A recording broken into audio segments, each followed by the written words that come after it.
Ko vispār sagaidīt podkāstā, kuru es veidošu? Man patīk sevi izprast. Man patīk izprast cilvēks, man patīk izprast cilvēku iekšējo dabu. Tāpēc man patīk izprast gan cilvēku nervu sistēmu, kā tā ietekmē, gan arī cilvēka zemapziņu, prātu, kā mēs radām šajā dzīvē, vai kā mēs izdarām šīs dzīves izvēles, to, kas mēs šeit esam.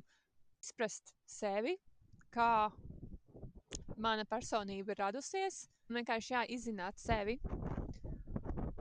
Un arī izprast dažādas emocijas, jo mēs diezgan daudz arī sastādām no emocijām, domām un arī ķermeņa reakcijām.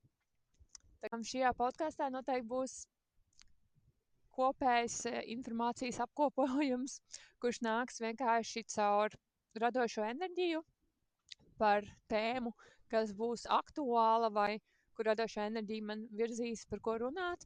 Un tur noteikti ievīsies viss kaut kas.